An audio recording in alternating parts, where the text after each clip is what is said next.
high-stakes meeting between North Korean leader Kim Jong-un and Russian President Vladimir Putin takes place at Russia's Vostochny Cosmodrome, with the two men seemingly keen on developing space and military cooperation. North Korea launched more ballistic missiles into the East Sea today, notably with the absence of the regime's leader, which is very unusual. And President Yoon has carried out another partial cabinet shakeup for a policy drive renewal. Ruling party lawmaker Shin Won-sik has been tapped as the new defense minister and special presidential advisor Yoo In-chun as the new minister of culture. It's September 13th, 2023. This is News Center. Good evening. Thank you for joining us. I'm Yoon Jung-min. We begin this evening with the high-stakes meeting between North Korea's Kim Jong-un and his Russian counterpart, Putin, for the first time in more than 4 years. Their meeting took place at a spaceport in the Russian Far East.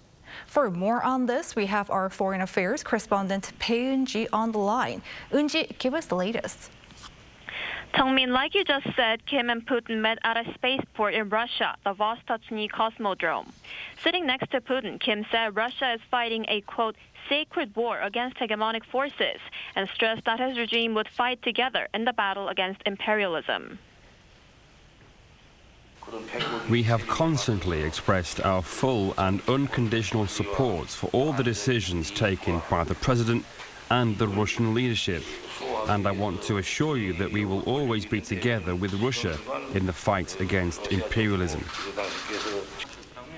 He also noted that their meeting is being held in the heart of Russia's space power.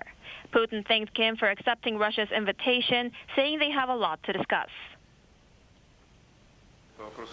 Of course, we need to discuss the issues of economic cooperation and humanitarian issues, as well as the situation in the region. We have a lot of issues to discuss. There were no words on a weapons deal, but when asked by a reporter whether Russia would help North Korea launch its own satellites and rockets, Putin responded by saying, "That's exactly why we're here." He added that Kim showed great interest in rocket engineering. The remarks come as North Korea twice failed to launch reconnaissance satellites in the past 4 months. And Eun-ji, before they sat down for talks, the two leaders were seen touring the Space Center. Why does it matter that Kim and Putin are meeting at this specific location, and what can we tell from this? Well, Jung-min, located not far from the Russian border with China, Vostochny Cosmodrome is a symbol of Russia's ambitions as a space power. From Pyongyang, Kim traveled to the spaceport by rail aboard his private armored train. The space launch facility came into service in 2016 when Russia launched its Soyuz 2 rocket. Last month, the country launched another rocket carrying the Luna 25 moon spacecraft, which failed and crashed into the moon. Russian media has reported that Putin showed Kim around the building where Russia's new space booster, the Angara, is assembled. The fact that they chose this place for the summit suggests that North Korea and Russia will enhance security cooperation. Putin may offer satellite launch technology to Kim in exchange for North Korean weapons and ammunition. This has been sparking concerns regarding Russia's resupplying of weapons for the war in Ukraine and the development of North Korea's missile capabilities. That's all I have for now this hour. Back to you, Jung-min. All right, our foreign affairs correspondent Bae Eun-ji, thank you. And just ahead of the Kim-Putin summit, North Korea fired more ballistic missiles toward the East Sea. This launch is the first to take place while Kim Jong-un has not been in North Korea. Our defense correspondent Choi Min-jung tells us what's behind its intention. Just over an hour before North Korean leader Kim Jong-un met Russian President Vladimir Putin in Russia, North Korea fired 2 short-range ballistic missiles toward the East Sea. Seoul's Joint Chiefs of Staff announced Wednesday that the 2 missiles were fired between 11:43 and 11:53 a.m., each flying around 650 kilometers from North Korea's Sunan region. The launch is believed to be the first to take place while Kim has been away. It is very unusual for North Korea to launch SRBMs while Kim Jong-un is in another country. In the broader sense, it shows that Kim never neglects security issues, even when he is away from North Korea. Likewise, experts believe the launch is aimed at conveying that the regime is confident in its military readiness, even without the leader's presence. Professor Yang also said that we cannot rule out the possibility that the launch could have come in response to a possible surveillance flight near the North's airspace, carried out by the U.S. on the occasion of Kim's visit to Russia. Looking at North Korea's SRBM launches up until now that flew about 300 to 700 kilometers, most of them were launched during Seoul-Washington military exercises or when U.S. reconnaissance aircraft operated close to North Korea's exclusive economic zone. The South Korean military said it is maintaining its full readiness stance through close cooperation with the U.S. It also strongly condemned Pyongyang's successive ballistic missile launches, calling them acts of provocation that undermine peace on the Korean peninsula and beyond. During phone talks, the top nuclear envoys of South Korea, U.S., and Japan denounced the regime's provocation, saying it is a clear violation of many UN Security Council resolutions and a serious threat to regional peace and stability. Choi Min-jung, Arirang News. Following President Yoon's multilateral diplomacy at the ASEAN and G20 summits last week, and growing tensions on the peninsula and around the world, especially at a time when North Korea looks to expand its collaboration with Russia, a veteran South Korean diplomat weighs in on what Seoul should do in line with its value-based diplomacy. Our Oh Soo-young had a chance to talk to him. South Korea must continue to take a principled approach to security and diplomacy as its scope of global interests expands beyond the Korean peninsula. That's according to An Oh-young, former South Korean ambassador to the United States. First, as Seoul faces a nuclear North Korea that appears to be aligning with China and Russia, An said the Camp David summit between the leaders of Seoul, Washington and Tokyo last month came at a crucial time as they forged a three-way approach to regional and economic security and engagement with other Indo-Pacific countries. When I talk about the timing, we should be thinking about the Russian invasion of Ukraine. And then now, Chairman Kim Jong-un is coming to visit Russia. And then they talk about exchanges of arms for high technology, for missiles, for submarines, nuclear submarines, and satellites. And then what China is doing in our part of the world, in East China Sea, in South China Sea, putting them all together, this in fact is a very challenging time. Though under pressure from Beijing, An says Seoul must continue to act in line with its core values. That is to say, liberal democracy, human rights, rule of law. We, in fact, must let China understand that we, in fact, are very much interested in continuing to develop relationship with China, but we will have to do it on our own core values and on the basis of mutual respect and on the basis of mutual benefit. And I think Yoon government, President Yoon government, has been very consistent in conveying that message to China. These days, I'm under the impression that Beijing begins to understand what President Yoon's approach is to Beijing. While pushing for a trilateral summit with Tokyo and Beijing, President Yoon last week pressed China to contain North Korea's weapons program and warned against military cooperation with Pyongyang ahead of Kim Jong-un's meeting with Vladimir Putin. Yoon further said unilateral actions to change the status quo in the South China Sea are unacceptable, and Russia's invasion of Ukraine is unlawful. In light of ideological divisions seen among the G20 members, Seoul's active push for global norms and cooperation has fueled talk of the Group of Seven possibly expanding to a G9. And I think, given that reality, I think there should be renewed understanding about the importance of G7. What I find interesting is this idea of Korea and Australia joining G7. That idea, in fact, is being discussed more often in Washington, D.C., rather than in Seoul. That's something I find interesting.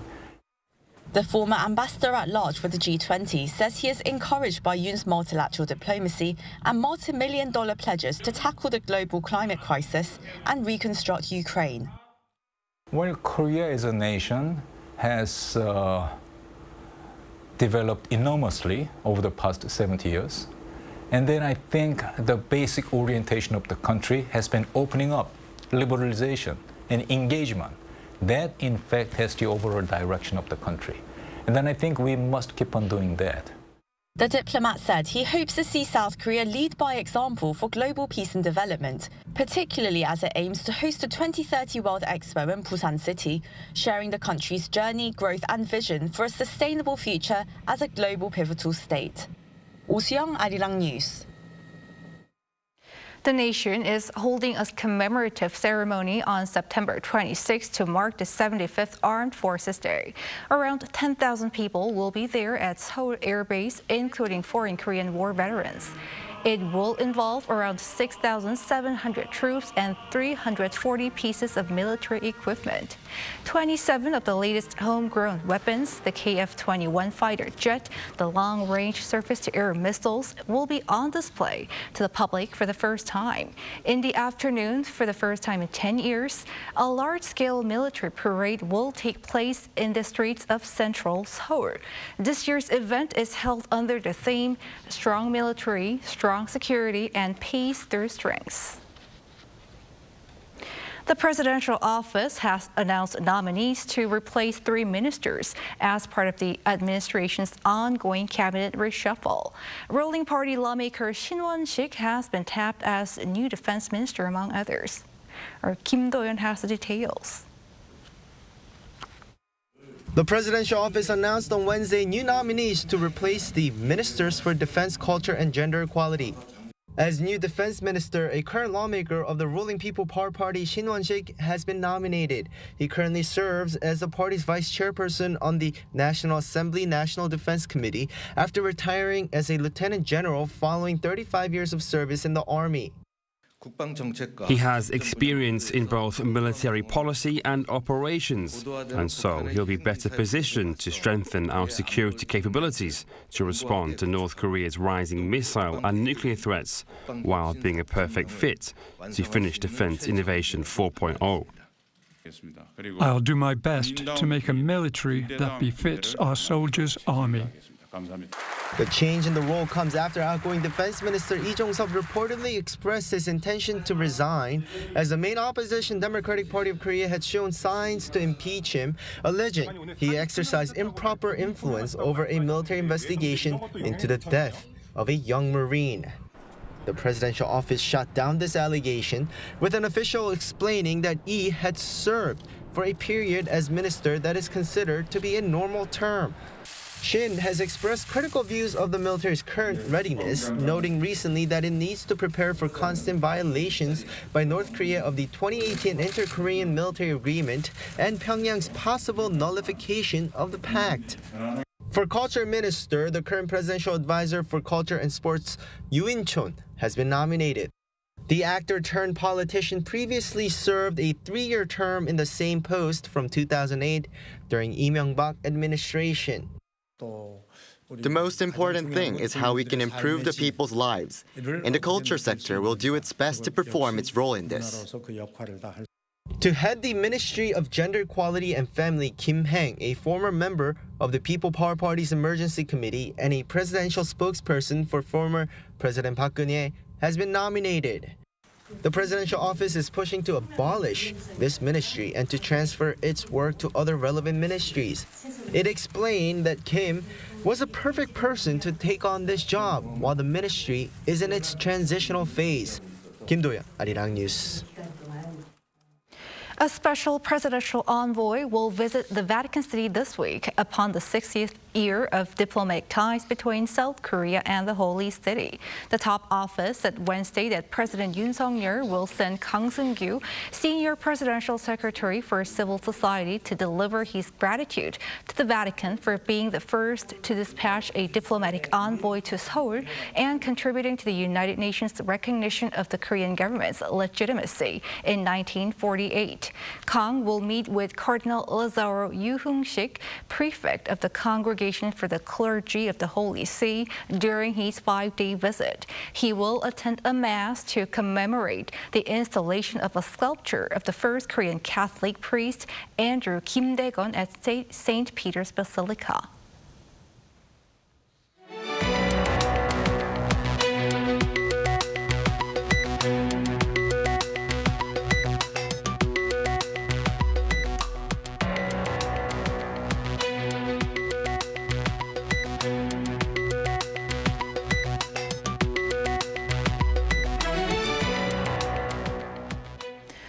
In other news, well over 5,000 lives are believed to have been lost in Libya after heavy downpours broke 2 dams and swept away homes in the eastern city of Derna.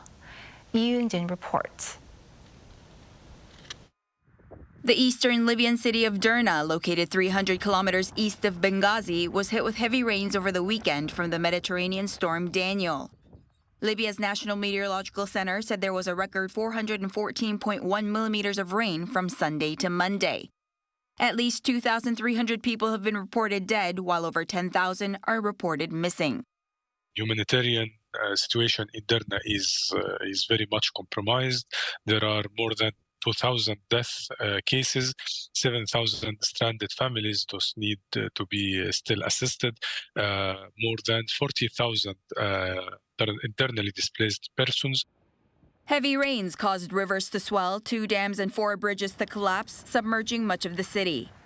The death toll continues to soar as many bodies remain trapped under rubble or washed out into the Mediterranean Sea.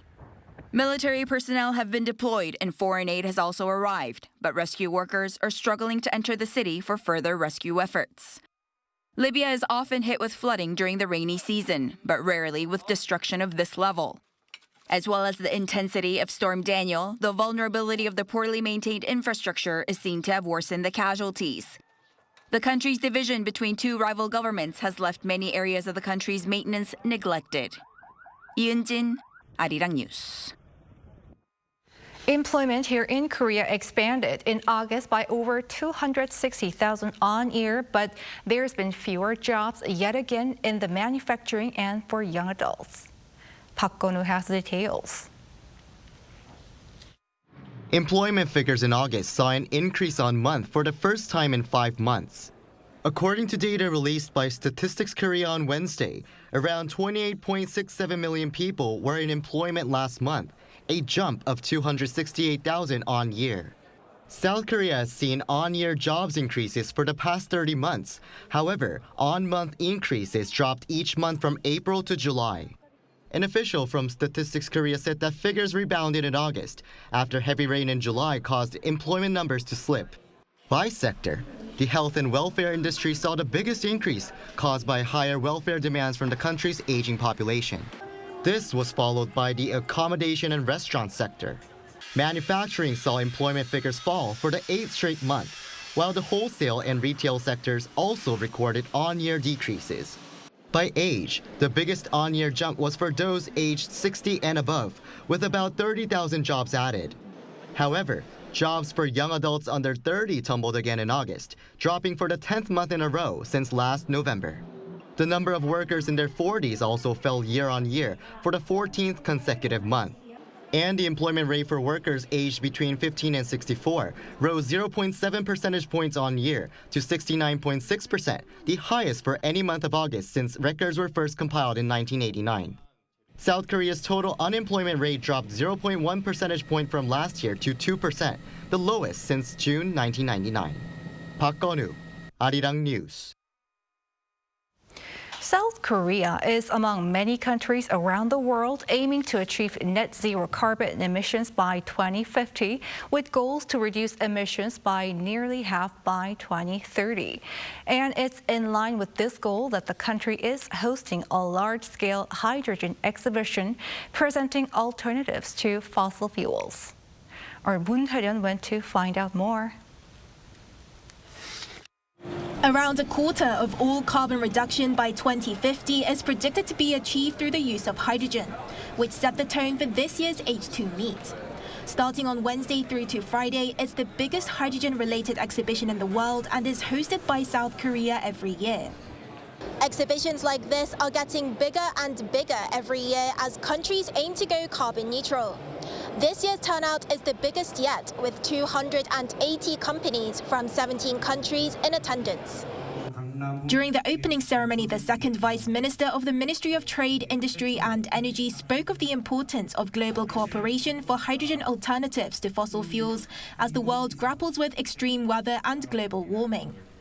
In order to build a clean, hydrogen-centered ecosystem that can contribute to greenhouse gas reduction substantially, we will establish a clean hydrogen certification system within the year and secure a stable supply chain through global cooperation. South Korea is currently dominating the global hydrogen auto industry with a market share of over 35%. However, according to market research company S&E Research, hydrogen-fueled cars are lagging with a nearly 10% decline in sales between January and July this year compared to the same period last year. This has been attributed to the lack of necessary infrastructure such as charging stations as well as high storage and distribution costs. As a result, companies are seeking to make hydrogen cheaper and more accessible. Hyundai Motor's business model is to collect food waste as a source of hydrogen to lower production costs and make hydrogen truly net zero. Steel manufacturer POSCO has developed new hydrogen fuel tanks made of thin steel strips that can be recycled after usage to replace the traditional carbon-based fuel tanks, and storage cylinders made of stronger steel with a lower production cost than the original. Hanwha Group showcased its integrated value chain for producing, storing, and distributing clean hydrogen.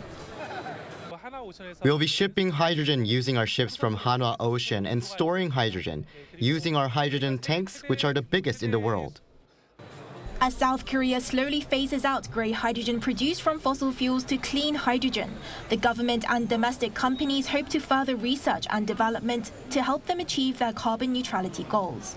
Moon Hae-ryeon, Arirang News. Hwarot, the traditional royal bridal gown from the Joseon dynasty, is a timeless symbol of the dynasty's grace and poise. A special exhibition showcasing the beauty of Hwarot is set to take visitors on a journey through the world of this royal dress. Our Shin Se-byuk gives us a glimpse. Draped in vibrant crimson and adorned with delicate embroidery, these are the Hwarot, bridal robes worn by the women of the Joseon dynasty's royal court. They are crafted using safflower dye that's harvested in August. They are dyed numerous times, resulting in the deepest and purest shade of red. As they're meticulously embroidered in a variety of colors and elegantly finished with touches of gold. The National Palace Museum of Korea in central Seoul is holding a special exhibition starting on September 15th, showcasing various hwarots and the tools used at royal weddings during the Joseon dynasty. Featured in this exhibition are 9 hwarot pieces, 3 in Korea and 6 from American museums such as the Field Museum in Chicago and Brooklyn Museum in New York. In particular, the hwarot from the Los Angeles County Museum of Art has recently undergone conservation treatment thanks to RM, a member of K-pop sensation BTS. RM donated 100 million Korean won, or roughly $75,000 last year, to the Overseas Korean Cultural Heritage Foundation in support of the preservation and restoration of Korea's cultural heritage abroad. The hwarot worn by Princess Bogun, the second-born daughter of King Sunjo, is also on display. It is the only surviving example where the wearer is actually known. In this exhibition, interactive touchscreen displays offer a close-up view of the beautiful embroidery, featuring motifs like phoenixes and flowers. Visitors can immerse themselves in the essential spaces of royal weddings and explore the various tools and materials used in crafting hwarot. The organizer hopes this exhibition can provide visitors with a deeper appreciation of traditional royal wedding culture. I wish visitors could gain a deeper understanding of those who wore hwarot and share meaningful moments that bridge the past to the present. The exhibition, Blooming Hwarot, Bridal Robes of the Joseon Royal Court, will run until December 15th. Shin Se-byuk, Arirang News.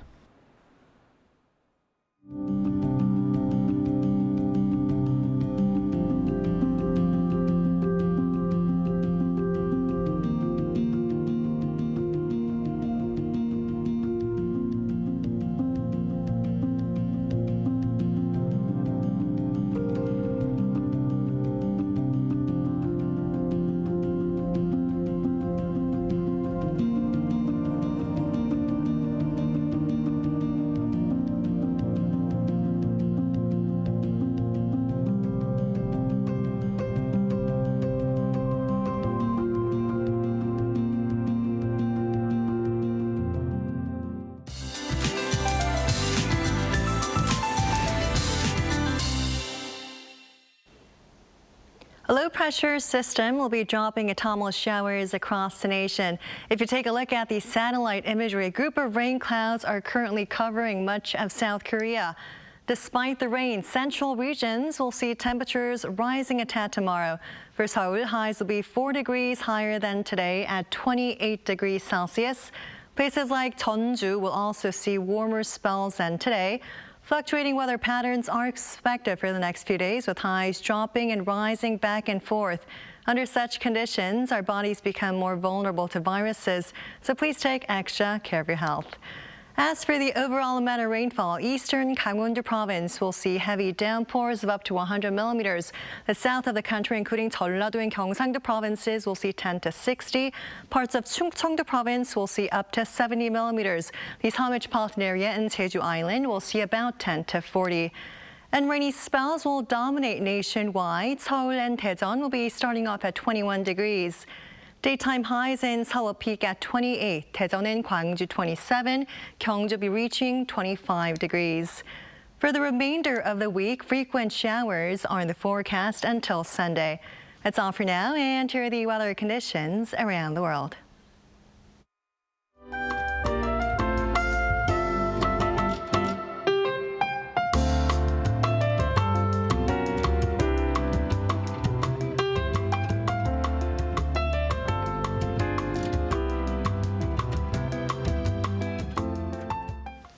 And that is News Center for tonight. Thank you for watching. A panel session coming up.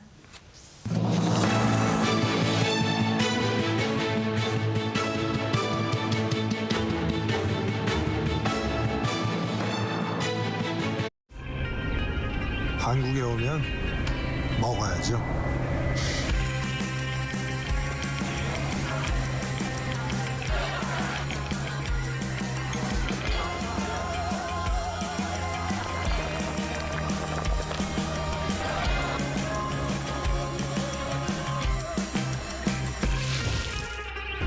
먹어도 끝이 없는 나라. 감당할 수 있겠니? 하나, 둘, 셋. Hey, Mr. Cupid, who's mine? Make sure you listen to what I say.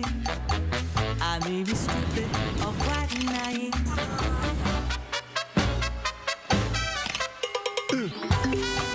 끝없이 쏟아지는 포토스팟. 휴대폰 한 대로 감당할 수 있겠니? Arrow straight through my heart.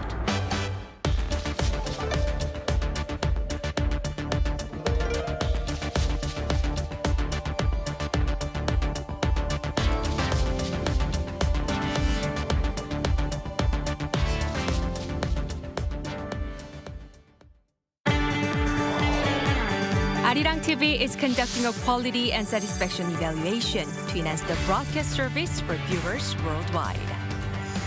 Please visit our website www.arirang.com to provide your honest opinions. Participants will be entered into a draw for a chance to win prizes. 2023 Overseas TV Viewer Survey. We look forward to hearing from you.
Hello everyone, it's Wednesday and you're watching Within the Frame. I'm Kim Bo-kyung. Two isolated world leaders meet for the first time in more than 4 years. North Korean leader Kim Jong-un and Russian President Vladimir Putin met on Wednesday at the Vostochny Cosmodrome space rocket launch site in Russia's Far East region. All eyes were on the summit as it could lead to a potential arms deal, Pyongyang providing weapons for Moscow to use on the battlefields against Ukraine, and Moscow transferring technology Pyongyang needs. Just before the meeting, North Korea fired 2 SRBMs toward the East Sea, even in Kim's absence. How do experts see the Kim-Putin summit, and how does this change global geopolitics and affect tension on the Korean peninsula? For more on this, we invite Professor Brian Myers from Dongsa University. Welcome, Professor Myers. Thank you for having me. Thank you for being with us. And we also have Professor Chung Gu-yeon from Gangwon National University. Good to see you, Professor Chung. Good to see you too. Thank you for being with us. Now, first question to our Professor Chung. So, North Korean leader Kim Jong-un and Russian President met each other at Russia's Space Launch Center on Wednesday afternoon. Touring the center ahead of the summit, what did you think of their visit to this very venue, and what was its significance? Well, it seems that there is an intention to showcase the key issue, one of the key issues of two countries' cooperations internationally, which focusing on space and military cooperations. Although the result of the summit have not been announced yet, considering the newly built space base, which is geographically close to North Korea, and Russia's willingness to assist North Korea in satellite productions, I think this space base can be seen as a symbolic venue for future cooperation for two countries, which is indeed a South Korean U.S. Against the South Korea's and U.S. expectation. Right, I see. Symbolic venue. Now, Professor Myers, this is not their first time to have a summit. They had the summit in April 2019, and at that time, it was very different. The Kremlin officially disclosed Kim's impending visit prior to his arrival, as did North Korean state media. But this time, the details of the summit were left undisclosed until the last minute. Why was this? Well, those were very different circumstances back then, because although Kim Jong-un had just come off that very disappointing Hanoi summit with Donald Trump that February, he was still on pretty good terms with the White House. The Americans were still interested in talking to him. And although Vladimir Putin had been criticized for the invasion of Crimea in 2014, he was still on speaking terms with the U.S. government. And in fact, at that time, Kim Jong-un asked Vladimir Putin to mediate for him with the Americans. Well, now, of course, the situation is very different because the U.S. is fighting a proxy war against Russia, and Biden seems more hostile to Kim Jong-un than Trump was. So as a result, there's a lot more tension now, and that naturally makes both the Russians and the North Koreans more interested in security and secrecy than they were 4 years ago. I see. Situation was very different at that time. Now, Professor Chung, such a summit comes as both need each other for many reasons. Now, could you give us some background on what kind of geopolitical reasons made them pursue strengthened ties? Well, the space cooperation seems to be one of the reasons but from Russia's side, I think it intends to consolidating two countries' weapon trade relationship, with Russia obtaining significant and diverse range of ammunitions that can be fired against Ukraine. So Putin is under the urgent need for securing weapons as Ukraine war enters its 18th month as of this September. Especially recently, Ukraine has begun to achieve significant progress through counteroffensive, gradually advancing on multiple fronts, which is seen as putting even more pressure on Putin at this moment. So I think this is the main reason Putin reached his hand to North Korea. Of course, North Korea might prefer to cooperate more than this, and more on space, and more on advanced military technology. But at this moment, they are just agreeing on this space technology, I think. Right, I see. Well, staying on the space technology front, Professor Myers, while touring the rocket launch facility, Kim reportedly asked many detailed questions on space technology, and Putin indicated that he would help develop North Korea's satellite program. If technology gets transferred, would this be in violation of international sanctions? And how big of help would this be to Pyongyang? Well, this would be a clear violation of UN resolutions, which the Russians voted for, which expressly forbid providing North Korea with any sort of technical training or assistance related to military technology. So it sure does look like Russia is now signaling a kind of readiness to flout the same resolutions that it voted for. And this would be a huge help to Pyongyang's aspirations. It would speed up things considerably because really no other potential source of expertise comes close to Russia when it comes to space technology. I mean, the Russians have literally been doing this longer than any other country on Earth. They were the first to put a satellite into orbit a long, long time ago. Professor Myers, you said this is going to be a big help to North Korea, and North Korea is expected right now to launch another spy satellite in October. Now, do you believe it could be successful, or is it too soon to say that? Yeah, I think it is too soon to say that. You know, the North hasn't been doing particularly well this year.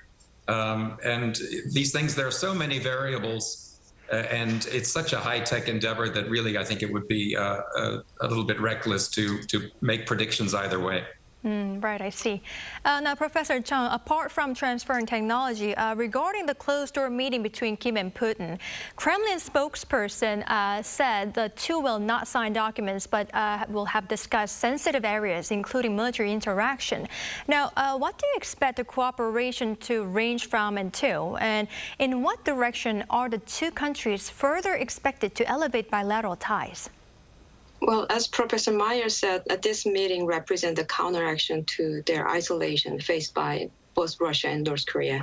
And North Korea is leveraging Russia's desperation for assisting the war in Ukraine as a lever to secure North Korea's international attention and legitimacy, while Russia finds itself in a dire situation willing to provide that to assistance to North Korea. So I believe it must have been very frustrating for Russian government to realize that North Korea is their only ally remained at this point. So as I said, what Russia really wants from North Korea is additional ammunition supply, and they are likely to demand rockets like tank shells and ammunition for countering Ukraine drone attack. And North Korea is likely to request technological transfer from Russia in advanced weapon areas, as I said, the satellite launch capability. But at the same time, North Korea is likely to want to increase the size of overseas labor forces, which can bring hard currency to North Korea. And at the same time, North Korea and Russia also wants North Korean construction workers, even militaries, for the purpose of reconstruction, as well as using them as a kind of military forces. More overseas workforce, I see. Oh, now, Professor Myers, the U.S., its allies and partners have been, of course, paying close attention to the possibility of North Korea providing weapons to Russia to assist the Ukrainian war. Now, how do you believe Kim and Putin summit would change the geopolitics regarding this war, and how the international community react to potential arms deal? I think it depends on the extent of the weaponry that's supplied. I mean, it's one thing if a small number of North Korean weapons ends up in that war, having gone through some kind of indirect, murky channels. But it's quite another if North Korea openly and directly supports the Russian effort with a significant supply of weaponry. You know, I know some people think Kim Jong-un has nothing to lose because he's completely ostracized anyway. But there's a powerful faction in America's foreign policy establishment, including key think tanks and media outlets, that has long favored a soft line towards North Korea in the hope of luring it away from China and Russia and into the American camp. Now, if Kim Jong-un does become a de facto ally of Russia in this war in Ukraine, as he seems to be saying that he wants to with these latest remarks about fighting imperialism, I think U.S. government and expert and media opinion could well turn monolithically hardline or hawkish toward North Korea. So Kim Jong-un needs to realize that this might be a more serious provocation even than launching ICBMs. On the other hand, if Russia and North Korea do begin cooperating militarily and even on the ballistic and satellite front, we can no longer call North Korea a rogue state. You know, that label goes out the window. And North Korea instead becomes part of this nascent authoritarian bloc. And that has security advantages as well as economic advantages, as Professor Chung was saying. Interesting. So the international community's reaction might differ or depend on the extent of the weapon support North Korea gives to Russia. Now, Professor Chung, I'd like to tap on the missile launch as well. Just before the meeting, North Korea launched 2 short-range ballistic missiles into the East Sea, and experts say that this is highly unusual for Pyongyang to fire off missiles with Kim out of country. What do you think was the intention behind such a move? Actually, this missile provocation by North Korea was very unusual given that, as you said, the leader Kim Jong-un is out of the North Korea. So you can interpret that in several ways. First, it wanted to show North Korea's ability to exercise existing strike capability, even the absence of Kim Jong-un with North Korea. Or it can serve as a demonstration that they are fully prepared for actions such as nuclear warfare or missile attacks. Or it can be interpreted that it could be seen as a kind of protest against pressure from regional countries like South Korea and the United States, which are pressuring North Korea regarding its cooperation with Russia. As actually during the G20 meetings, South Korea sent a warning that cooperation with North Korea will be confront a significant cost to Russia. And the United States sent a similar message. So against those message, North Korea wants to deliver a message of a resolve that North Korea intends to continue its cooperation with Russia as planned. Right, I see. Now, before we move on to the military parade, I'd like to ask this question to our Professor Chung again. As Pyongyang continues to strengthen its ties with Beijing and, of course, Moscow, how does this affect tension on the peninsula, and what should South Korea's diplomatic direction be? Well, many experts emphasize that this move of North Korea might kind of consolidating trilaterals between Russia, China, and North Korea on the one hand, and on the other hand, there is South Korea, United States, Japan triangles. So it seems like they are kind of bipolarizing toward the different positions, so it could bring a kind of Cold War. So, but I think we need to look at the current situation from a different angle. Russia requests support from North Korea instead of China, which must have possessed a higher level of weaponry and large quantity of ammunition. That may be because China refused Russia's request. So it is possible that China didn't want to pursue military cooperations, including joint military exercise with North Korea, even though they maintain reasonably friendly relationship with Russia together. But at the same time, China shows that it's not willing to be fully aligned with Russia and North Korea. I think we need to continue to look at this point and continue the dialogue with China from this angle, such as trilateral between South Korea, Japan, China, as we are making progress for the summit. Right, I see. Well, Professor Myers, since this question was the one that I really wanted to ask, Professor Myers, what's your view on this? I mean, should Yoon administration continue with its clear alignment with U.S. and Japan? Well, I think it would be a shame if the Yoon administration allowed the close friendship and alliance with the United States to isolate South Korea completely from North Korea. In the past, even at the height of the Cold War in like 1972, the two Koreas always maintained a certain autonomy from their respective allies, and they were talking to each other secretly or under the water, as the Koreans like to say. And I think that's a good thing. I think that helps to reduce tensions, certainly doesn't diffuse them, but I think it reduces them. So I would like to see President Yoon continue to at least pursue possibilities of dialogue with North Korea. I think that would be helpful. Right, I see your point. Now, Professor Myers, let's move on to the military parade that took place last Saturday, marking the 75th anniversary of the regime.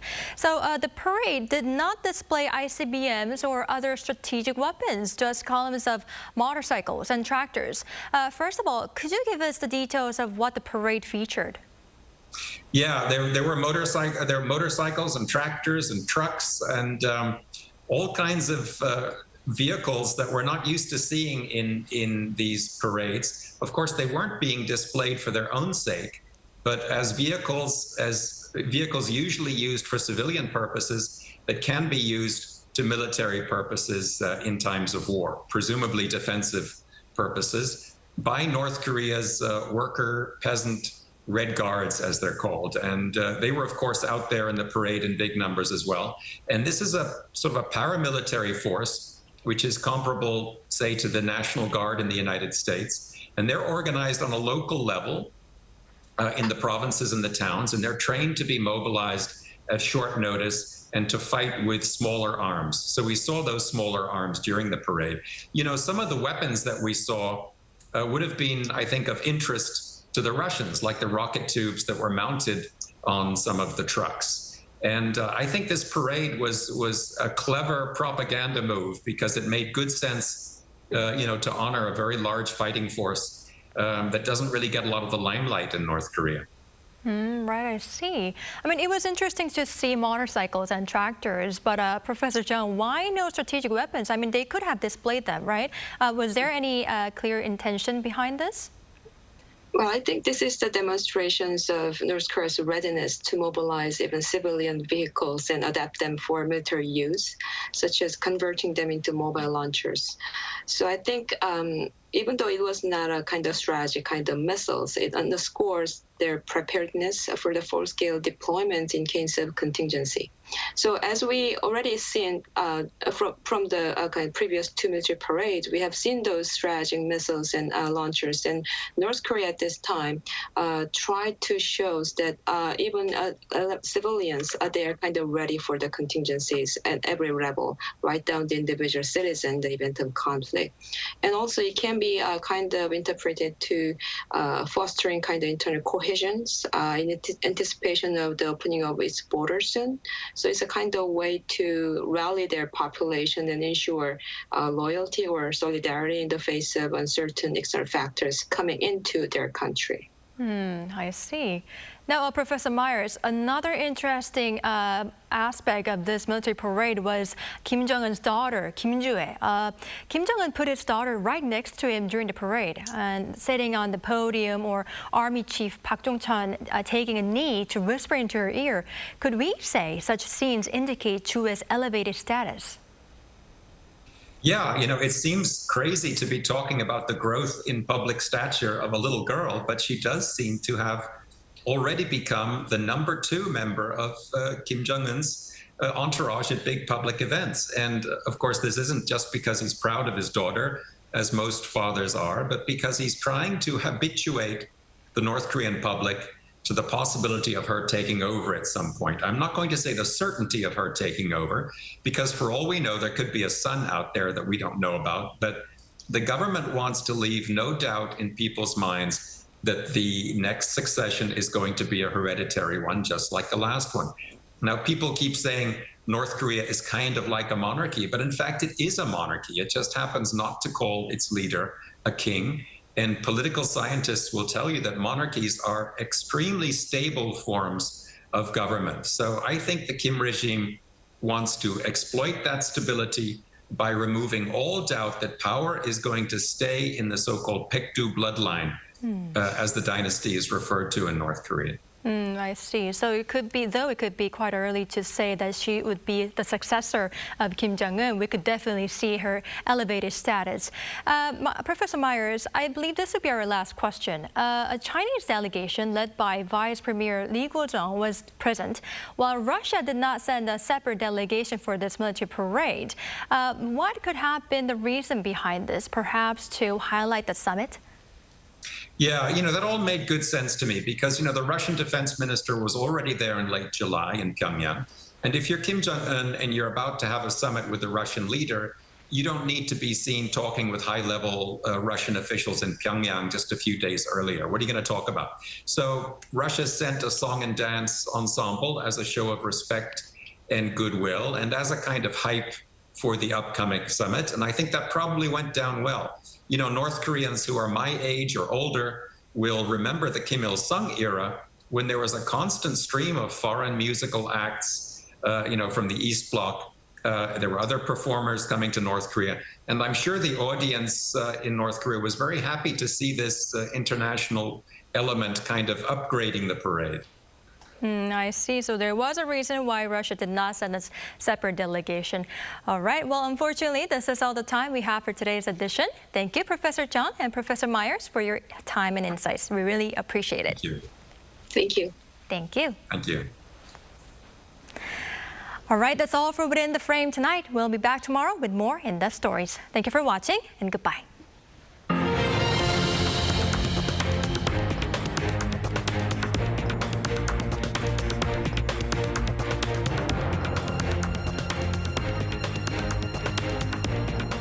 I'm live!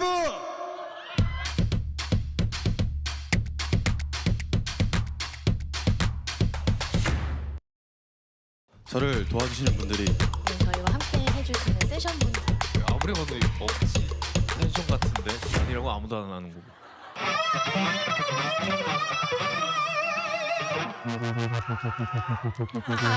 좋아요.